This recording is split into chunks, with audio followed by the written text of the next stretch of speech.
മുതലാളിത്ത വളർച്ച സർവനാശത്തിൻ്റെ വഴി എന്നുള്ള ഗ്രന്ഥം മലയാള പരിസ്ഥിതി സാഹിത്യത്തിന് വളരെ പ്രധാനപ്പെട്ട ഒരു സംഭാവനയാണ്. എന്ന് മാത്രമല്ല, ഈ ഗ്രന്ഥത്തിലൂടെ പരിസ്ഥിതിയുടെ രാഷ്ട്രീയത്തിന് ഒരു പുതിയ മാനം നൽകിയിരിക്കുകയാണ്.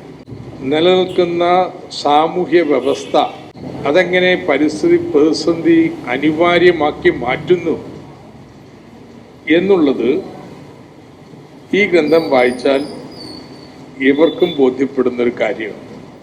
ഈ ഗ്രന്ഥത്തിൻ്റെ പ്രത്യേകത അതിൻ്റെ സമഗ്രതയാണ്. ഒന്ന്, ഇതുമായി ബന്ധപ്പെട്ടിട്ടുള്ള ഏതാണ്ട് പ്രധാനപ്പെട്ട കൃതികളും അതിൻ്റെ സാഹിത്യമൊക്കെ നമ്മളെ പരിചയപ്പെടാൻ സഹായിക്കും. ഈ രണ്ടാമത്തെ അധ്യായത്തിൽ 12 മേഖലകളിൽ നമ്മുടെ സർവേ ഓഫ് ലിറ്ററേച്ചർ തന്നെ നൽകിയിട്ടുണ്ട്. അവർക്ക് മൊത്തം മനസ്സിലാക്കുന്നത് ഇത് മൾട്ടി ഡിസിപ്ലിനറിയാണ്, ഏതെങ്കിലും ഒന്നല്ല. സാമ്പത്തിക ശാസ്ത്രവും രാഷ്ട്രീയവും രാഷ്ട്രീയ മീമാംസയും പ്രകൃതിശാസ്ത്രങ്ങളും എല്ലാം സമ്മേളിച്ചിരിക്കുകയാണ്. അത്തരത്തിൽ വളരെ സമഗ്രമായിട്ടുള്ളൊരു പ്രതിപാദനമാണ്. എന്താണ് ഈ ഗ്രന്ഥത്തിൻ്റെ സന്ദേശം? ഒരു വാചകത്തിൽ പറഞ്ഞ അതിൻ്റെ മുഖ്യ പ്രമേയം എന്താണ്? ഞാൻ വായിക്കുന്നത് ഇങ്ങനെയാണ്. മുതലാളിത്തം ഒരു അപരിമിതമായിട്ടുള്ള ഒരു വളർച്ചയുടെ സാമൂഹ്യ വ്യവസ്ഥയാണ്. പക്ഷെ ഒരു ഫൈനൈറ്റ് വേൾഡിൽ, ലോകത്ത് ഇൻഫിനിറ്റ് എക്സ്പോണൻഷ്യൽ ഗ്രോത്ത് സാധ്യമല്ല. ഇതൊരു പുതിയ സന്ദേശമല്ല. ക്ലബ് ഓഫ് റോം മുതൽ നമ്മൾ പലപ്പോഴും ചർച്ച ചെയ്യേണ്ടി വന്നിട്ടുള്ള ഒന്നാണ്. പക്ഷെ അത് മുതലാളിത്ത വളർച്ച ഇങ്ങനെയുള്ള ഒന്നാണ്. അതതിൻ്റെ ഡൈനാമിക്സിൽ അന്തർലീനമാണ് എന്ന് വളരെ വിശദമായിട്ട് സ്ഥാപിക്കുന്നു. എന്താ മുതലാളിത്ത വ്യവസ്ഥയുടെ പ്രത്യേകത? ഒന്ന്, ലാഭാധിഷ്ഠിതമാണ്. തൊഴിലാളിയെ ചൂഷണം ചെയ്ത് ലാഭം ഉണ്ടാക്കുക, ലാഭം വർദ്ധിപ്പിക്കുന്നതിന് തൊഴിലാളിക്ക് കൊടുക്കുന്നത് കുറയ്ക്കണം. That's compulsion. രണ്ടാമതൊന്നുകൂടിയുണ്ട്. ഇങ്ങനെ ഉണ്ടാകുന്ന ലാഭം കരസ്ഥമാക്കണമെങ്കിൽ കോമ്പറ്റീഷനിൽ ബാക്കിയുള്ള മുതലാളിമാരെ മത്സരിച്ച് ജയിക്കണം. അങ്ങനെ ജയിക്കണമോ, അക്യുമുലേഷൻ അനിവാര്യമാണ്. ഉണ്ടാകുന്ന ലാഭം ചെലവഴിച്ച് തീർക്കാൻ പാടില്ല, അത് അക്യുമുലേറ്റ് ചെയ്യണം. ഈ അക്യുമുലേഷൻ്റെ നിർബന്ധം, അക്യുമുലേറ്റ് ചെയ്യാൻ പരാജയപ്പെടുന്നൊരു മുതലാളി അല്ലാതായിട്ട് മാറും. ഇതുമൂലം കൂടുതൽ ഉൽപ്പാദിപ്പിക്കാനും അത് വിനിമയം ചെയ്യുന്നതിനും ഉള്ള ഒരു നിർബന്ധം മുതലാളിത്തത്തിനുണ്ട്. പല രീതിയിലാണത് ചെയ്യുന്നത്. സ്ട്രക്ചറലായിട്ടുള്ള ഇൻ്റർവെൻഷൻസ്. ഉദാഹരണത്തിന്, അമേരിക്കയിലെ ഓട്ടോമൊബൈൽ കമ്പനികൾ റെയിൽ റോഡ്സിനെ മുഴുവൻ തകർത്തത് അവിടുത്തെ ഓട്ടോമൊബൈൽ വ്യവസായത്തിൻ്റെ വളർച്ചയ്ക്ക് അനിവാര്യമായിരുന്നു. ഇന്നും അമേരിക്കയിൽ റെയിൽ റോഡ്സ് പ്രധാനമേ അല്ല.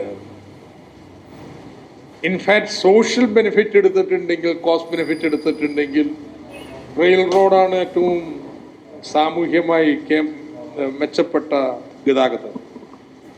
എന്നാൽ അങ്ങനെയല്ല അനുഭവിച്ചിട്ടുള്ളത്. രണ്ടാമത്തേത്, നമ്മളിൽ ആശകൾ ഉണ്ടാക്കുക എന്നുള്ള, ആശകളല്ല ആർത്തി സൃഷ്ടിക്കുക എന്നുള്ളതാണ്. അത് ഇതിലൊരു അധ്യായത്തിൽ വരുന്നുണ്ട്. അഡ്വർടൈസ്മെന്റും ദ കോസ്റ്റ് ഓഫ് സെയിൽ. ഇപ്പം ആധുനിക കാലഘട്ടത്തിൽ ഒരു ഉൽപ്പന്നത്തിൻ്റെ 1/3 താഴെ മാത്രമേ ഉള്ളൂ കോസ്റ്റ് ഓഫ് പ്രൊഡക്ഷൻ. ബാക്കിയുള്ള എല്ലാം അതിനെ പാക്കേജ് ചെയ്യുന്നതിനും വിൽക്കുന്നതിനും എല്ലാം വേണ്ടി വരുന്നതാണ്. അങ്ങനെ ജനങ്ങളിൽ ആർത്തി നിരന്തരം സൃഷ്ടിച്ചുകൊണ്ട് മാത്രമേ അക്യുമുലേഷൻ മുന്നോട്ട് കൊണ്ടുപോകാൻ പറ്റൂ. നൗ അങ്ങനെ വളരുമ്പോൾ എന്താണ് സംഭവിക്കുക? അനിവാര്യമായിട്ട് ഉണ്ടാക്കുന്നതെല്ലാം വിറ്റഴിക്കാൻ പറ്റാത്ത അവസ്ഥ വരും. അത് മുതലാളിത്ത ചരിത്രം നോക്കിയാൽ നമുക്ക് വ്യക്തമായിട്ട് കാണാവുന്നതാണ്. Over production. കാരണം മുതലാളിത്ത ഉൽപാദനം വർദ്ധിക്കുന്ന തോതിൽ ഉപഭോഗം വർദ്ധിക്കില്ല. മാർക്സ് മാത്രമല്ല, കെയ്ൻസും എല്ലാവരും പറയുന്ന കാര്യം. കേവലമായിട്ടോ ആപേക്ഷികമായിട്ടോ തൊഴിലാളി പാപ്പരായി തീരും. കാരണം ലാഭം പരമാവധിയാക്കാനുള്ള നിർബന്ധം അതിലേക്ക് നയിക്കും. സോ ജനങ്ങളുടെ അണ്ടർ കൺസംഷൻ ഇതിനൊരു തടസ്സമാണ് മുന്നോട്ട് പോകുന്നത്. എന്നാൽ ജനങ്ങൾ ഇപ്പോൾ കഴിച്ചില്ലെങ്കിലും മുതലാളിക്ക് പ്രശ്നമൊന്നുമില്ല. That's something I would like to add more. കാരണം കൺസംഷനിൽ നിന്ന് സ്വതന്ത്രമായിട്ട് നിക്ഷേപത്തിന് വളരാം. അതാണ് റോസ ലക്സംബർഗിനെ കുറിച്ചുള്ളൊരു പ്രധാന വിമർശനം വരുന്നത്. അല്ലെങ്കിൽ സ്വീസി ഇതുപോലെ അണ്ടർ കൺസംഷനിസ്റ്റുകൾ. എന്തുകൊണ്ട്? ഉദാഹരണം എടുത്തിട്ടുണ്ടെങ്കിൽ ബഹിരാകാശ യാത്ര എത്രയോ പതിറ്റാണ്ടായിട്ട് അതിനുള്ള പരീക്ഷണങ്ങളും മുതൽ മുടക്കും നടന്നുകൊണ്ടിരിക്കുന്നു.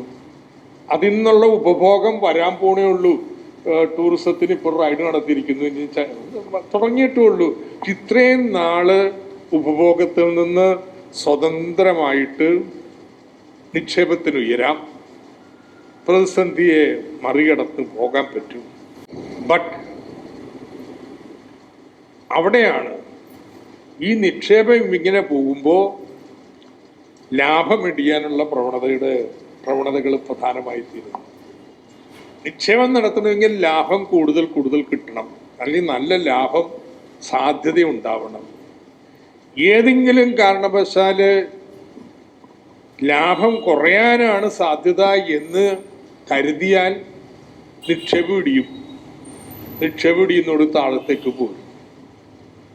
ഒന്നെങ്കിൽ ഉപഭോഗം കുറയുന്നതിൻ്റെ ഫലമായിട്ട് വരാം, അല്ല നിക്ഷേപം കുറയുന്നതിന് ഫലമായിട്ട് വരാം. ഇതേതാണ്ട് അനിവാര്യമായി മാറുന്നത് ക്യാപിറ്റലിസ്റ്റ് അനാർക്കിയാണ്. ഈ അനാർക്കി മൂലമാണ് ഒരു ബാങ്ക് പൊളിയുന്നത്, തകർച്ചയുടെ മാലപ്പടക്കത്തിന് തുടക്കം കുറിക്കുന്നു. ഞാൻ ഇങ്ങനെ പറയാറില്ല, പക്ഷെ എൻ്റെ ഒരു ലളിതമായ പുസ്തകമുണ്ട്, അർത്ഥശാസ്ത്രത്തിൻ്റെ ബാലപാഠം. അതിൻ്റെ ഒരു ചാപ്റ്റർ ഈ രീതിയിൽ ക്രൈസിസ് തിയറിയെ വിശദീകരിക്കുന്നതിന് വേണ്ടി വെച്ചിട്ടുള്ളത്. എന്ന് പറഞ്ഞാൽ എൻ്റെ ഫില്ലിട്ട് പേപ്പറാണ് ഈ അധ്യായം എന്ന് പറയുന്നത്. സോ എനിവേ, ഇത് കോൺട്രാക്റ്റീവ് സൈക്കിളുമായിട്ട് യോജിപ്പിച്ചുകൊണ്ട് തന്നെ ആരും പ്രയാസമില്ല. കോൺട്രാക്റ്റീവ് സൈക്കിൾ വളരെ ലോങ് റണ്ണാണ്. അതിനടിസ്ഥാനമായിട്ട് വരുന്ന മേജർ ടെക്നോളജിക്കൽ ബ്രേക്ക് ത്രൂ ആണ്. അതിൻ്റെ അനുരണനങ്ങൾ മൂലം ഒരു നീണ്ട കാലഘട്ടത്തിലേക്ക് ഓരോ ചെറു സൈക്കിളിൻ്റെയും പീക്ക് കൂടുതൽ ഉയർന്നു നിൽക്കും. So you have A long cycle of growth. ഇതുപോലെ ലോങ് സൈക്കിൾ ഉണ്ടാകും. ഈ പ്രോസസ്സിലൂടെ സംഭവിക്കുന്നത്, ഈ പ്രോസസ്സിലൂടെ ലോങ് ഹിസ്റ്റോറിക്കൽ പെർസ്പെക്റ്റീവിലും ഇന്നിപ്പോൾ എടുത്താലും ഇവിടെ 3-ാം അധ്യായത്തിൽ വളർച്ചയുടെ പ്രതിസമാപ്തികളിൽ പറയുന്നത് പോലെ ഇന്നീക്വാലിറ്റി വളരെയധികം കൂടുന്നു. ഇതിപ്പോൾ പിക്കറ്റിയുടെ പുസ്തകങ്ങൾ വായിച്ചിട്ടുണ്ടെങ്കിൽ ചരിത്രത്തിൽ ഏറ്റവും കൂടുതൽ അൺഈക്വലായിട്ട് നിന്നിട്ടുള്ള കാലം ഇതാണ്. കണക്കുകളൊന്നും ഞാൻ പറയുന്നില്ല. ഇൻകത്തിൽ മാത്രമല്ല, വെൽത്തിൽ ഇന്നീക്വാലിറ്റി എന്ന് പറഞ്ഞിട്ടുണ്ടെങ്കിൽ ഇനി ഭാവിയിൽ ഉണ്ടാവാൻ പോണ വരുമാനം കൂടുതൽ അൺഈക്വലായിട്ട് ഡിവൈഡ് ചെയ്യപ്പെടും എന്നുള്ളതാണ്. ഈ ഇന്നീക്വാലിറ്റി നിശ്ചയമായിട്ടും താഴ്ത്തു കിടക്കുന്നവരെ പ്രകോപിപ്പിക്കും, അവരെ ചെറുക്കാൻ വരും. അതിന് ഈ വ്യവസ്ഥക്കെതിരായിട്ടുള്ള സോഷ്യൽ റെവല്യൂഷനൊക്കെ അത് ക്ലാസിക്കൽ മാർക്സിസ്റ്റുകാർ എപ്പോഴും പറയുന്ന രീതിയാണ്. എന്നാൽ രണ്ടാമതൊന്നുകൂടി വരുന്നുണ്ട്. ഈ എക്സ്പോണൻഷ്യൽ ഗ്രോത്ത് ഈ പുസ്തകത്തിൻ്റെ മുഖ്യ അധ്യായങ്ങളിലൊക്കെ വിവരിക്കുന്ന പോലെ റിസോഴ്സ് വിഭവ ശോഷണത്തിലേക്ക് അതിനെ മറികടക്കാൻ പറ്റും എന്നൊക്കെയുള്ള ഒരുപാട് ചിന്തകൾ ഉണ്ടായിരുന്നു. എന്നാൽ പുസ്തകത്തിൽ സമർപ്പിക്കുന്നത് ബദൽ ഊർജ സ്രോതസ്സുകൾ അത് ഇതിനേക്കാൾ കൂടുതൽ ലോഹങ്ങളുടെ ഡിപ്രീഷനിലേക്ക് നയിക്കും. ഇതിനൊരു ബദലിൻ്റെ സംഭവ്യമല്ല ഉണ്ടാക്കുന്നത്. ഇത് അനിവാര്യമായിട്ട് ഇതിലേക്ക് നീങ്ങിക്കൊണ്ടിരിക്കുകയാണ്.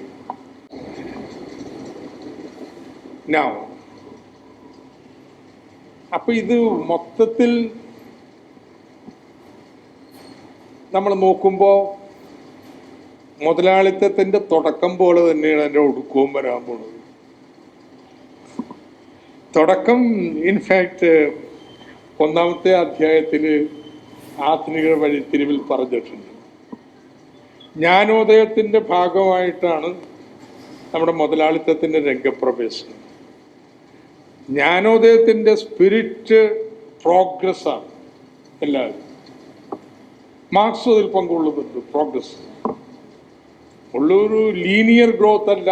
ഇടക്കിടക്ക് വിപ്ലവങ്ങൾ പങ്ക്ച്വേറ്റ് ചെയ്യും, സാമൂഹ്യ വ്യവസ്ഥ വേറൊന്നിലേക്ക് പോകും. ബട്ട് ആ പ്രോഗ്രസിന്റെ ആശയത്തിൽ മാർക്സ് ഉൾക്കൊള്ളുന്നു.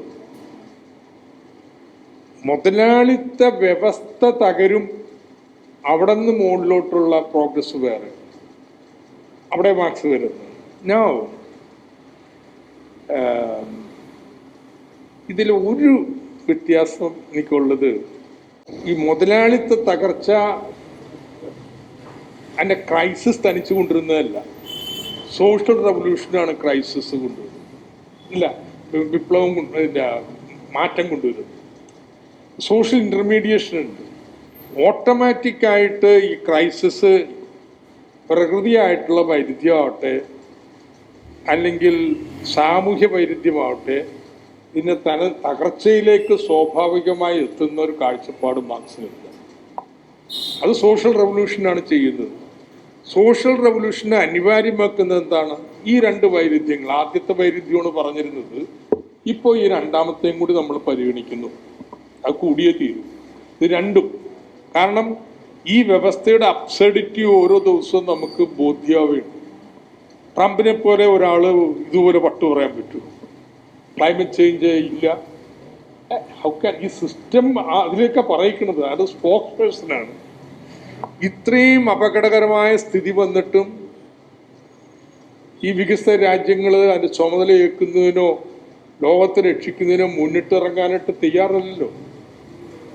സോ സിസ്റ്റത്തിൻ്റെ അബ്സർഡിറ്റി, സോഷ്യൽ ഇന്നീക്വാലിറ്റിക്കൊപ്പം തന്നെ ഈ പാരിസ്ഥിതിക പ്രതിസന്ധിയും വെളിപ്പെടുത്തുന്നു. അതൊരു സോഷ്യൽ റവല്യൂഷനിലേക്ക് നയിക്കുന്നു. ഞാൻ സോഷ്യൽ റവല്യൂഷനിലേക്ക് നയിക്കുന്നത് എങ്ങനെയാണ്? ദർ മസ്റ്റ് ബി, വിപ്ലവ മുദ്രാവാക്യത്തോടൊപ്പം തന്നെ പാർഷ്യൽ ഡിമാൻഡ് സ്ട്രഗിൾസ് ഉണ്ട്. ഈ പുസ്തകത്തോടുള്ള അവസാനത്തെ അധ്യായത്തിലെ യൂട്ടോപ്പിയ, മധുസൂദൻ സാറിന്റെ യൂട്ടോപ്പിയാണ് അവിടെ ഇരിക്കുന്നത്. എന്നിട്ട് I not going, everybody has the right to. It's another utopia which is you are thinking of. എന്തായിരിക്കും വരുന്നത്? എന്ത് തന്നെയായാലും അതിലേക്ക് എത്തുന്നത് എങ്ങനെയാണ്? അതുപോലൊരു സോഷ്യൽ റെവല്യൂഷനിലേക്ക് എത്തുന്നത് എങ്ങനെയാണ്? People must be mobilised on partial demands. പക്ഷെ ഈ പുസ്തകത്തിൻ്റെ ഒരു പ്രയാസമായിട്ട് ഞാൻ കാണുന്നത്, അങ്ങനെയുള്ള പാർഷ്യൽ ഡിമാൻഡ്സിനെ അതിനെ അടിസ്ഥാനമാക്കിയുള്ള പ്രസ്ഥാനങ്ങളെ സാറ് നിഷേധിക്കുന്നു. ഞാൻ 2-3 സെന്റൻസ് വായിക്കാം. പ്രശ്നങ്ങൾക്കുള്ള പരിഹാരം വൈയക്തിക ശീലങ്ങളുടെ തിരുത്തലാണെന്ന് നിരന്തരം പ്രചരിക്കപ്പെടുന്നു. ആമുഖത്തിൽ തന്നെ പറയുന്നു. ഹരിത ഉൽപ്പന്നങ്ങൾ വാങ്ങിയും വിഭവങ്ങൾ പുനഃചംക്രമണം ചെയ്തും മാലിന്യം സംസ്കരിച്ചും മരം വെച്ചുപിടിപ്പിച്ചും നടത്താവുന്ന തിരുത്തലുകൾ ചില പരിസ്ഥിതിവാദികൾ പോലും ഈ വൈരുദ്ധ്യങ്ങൾ പേറി നടക്കുന്നത്. Now sustainable development goals, sustainable development സമീപനം, ആ കൺസെപ്റ്റുകളെ ഈ അർത്ഥത്തിൽ വിമർശിക്കുന്നു. എനിക്ക് ഒരു അഭിപ്രായ വ്യത്യാസവും ഇല്ല. ഇത് വെച്ചുപിടിപ്പിച്ചുകൊണ്ട് ഈ പ്രശ്നം തീരാൻ പോണില്ല. കാരണം ഇത് വ്യവസ്ഥയുമായി ബന്ധപ്പെട്ടിരിക്കുന്ന വ്യവസ്ഥാ മാറ്റത്തിലൂടെ മാത്രമേ പരിഹരിക്കാൻ പറ്റത്തുള്ളൂ. അതുകൊണ്ട് നിങ്ങൾ ഇത് ചെയ്തുകൊണ്ട് അത് ഇല്ലാതാവില്ല.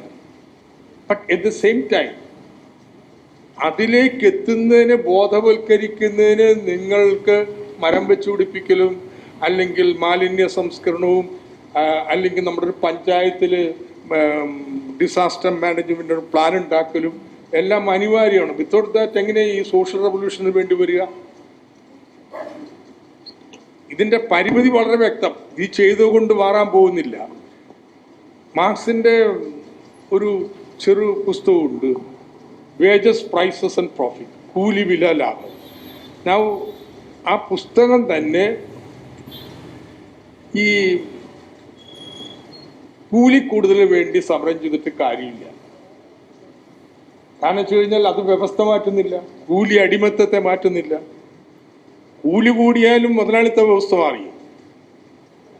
സോ വെസ്റ്റനും ബാക്കി ഇപ്പം രണ്ടുപേരും ഉണ്ടായിരുന്നു, അയൺ ലോസ് ഓഫ് വേജസ് പറയുന്ന കക്ഷികൾ, പിന്നെ മാസിന്റെ കൂട്ടുകാരും. രണ്ടുപേരും രണ്ട് കോണിൽ നിന്നാണെങ്കിലും ഈ കൂലിക്ക് വേണ്ടിയുള്ള സമരത്തിന് ഇല്ല.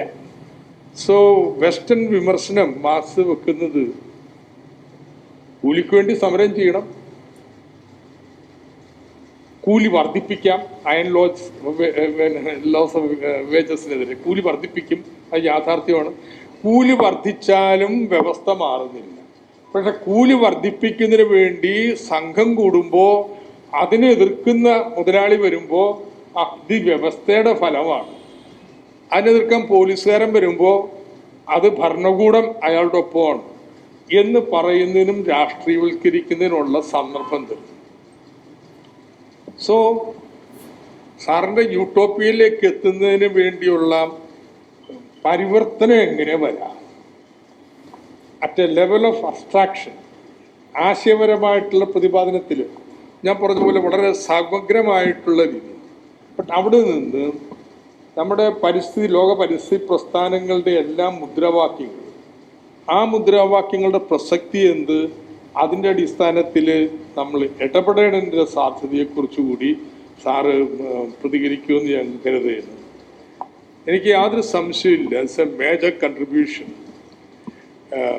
നമുക്ക് പഠിക്കാനേറെയുണ്ട്. പിന്നെ അവസാനമുള്ള ബിബ്ലിയോഗ്രഫി ഒന്ന് വായിച്ചു നോക്കി വെച്ചാൽ മതി. അപ്പോൾ in fact I was thinking index കൂടി ഉണ്ടാക്കിയാൽ മതി. കാരണം എവിടെയാണ് കേരളത്തെക്കുറിച്ച് പറഞ്ഞിട്ടുള്ളത്? ഞാൻ ഹെർമൻ ഡാലി പറഞ്ഞത് സാറ് കോട്ട് ചെയ്യുന്നുണ്ടോ എന്ന് നോക്കിയായിരുന്നു. ഹെർമൻ ഡാലിയാണ് ആദ്യമായിട്ട് പറഞ്ഞത് പെർ യൂണിറ്റ് നേട്ടത്തിന് കേരളത്തിൽ കൺസ്യൂം ചെയ്യേണ്ടി വരുന്ന എനർജി ഇതേ നിലവാരം ഏതാണ്ട് വരുന്ന മറ്റു വികസിത രാജ്യങ്ങളെക്കാൾ എത്രയോ താഴെയാണ്. And therefore it is much more sustainable എന്നുള്ള വർത്തമാനം പറഞ്ഞ ഹെർമൻ ഡാലിയാണ്. അപ്പോൾ ഇനി അടുത്ത എഡിഷൻ വരുമ്പോൾ നമുക്ക് ഇൻഡെക്സ് കൂടി വരണം. കാരണം അത്രയേറെ കാര്യങ്ങൾ ഇതിൽ ചർച്ച ചെയ്യുന്നുണ്ട്, ഒരു ബന്ധപ്പെടാത്തൊരു കാര്യമില്ല. അപ്പോൾ എപ്പോഴും ഒരു വായനയ്ക്ക് നമുക്ക് സഹായിയാണ് ഒരു ഇൻഡെക്സ് കൂടി ഉള്ളത് എന്ന് എനിക്ക് തോന്നുന്നു. വളരെ സന്തോഷത്തോടു കൂടി അഭിമാനത്തോടു കൂടി ഇങ്ങനെ ഒരു പുസ്തകം ഇവിടെ റിലീസ് ചെയ്യുന്നതിന് എന്നെ ക്ഷണിച്ചതിൽ ഞാൻ എൻ്റെ സംഘാടകരോട് നന്ദി പറയുന്നു. കാരണം അത്രക്കേറെ പ്രധാനപ്പെട്ട ഒരു ഗ്രന്ഥമാണ് ഇന്ന് പ്രസിദ്ധീകരിക്കപ്പെടുന്നത്.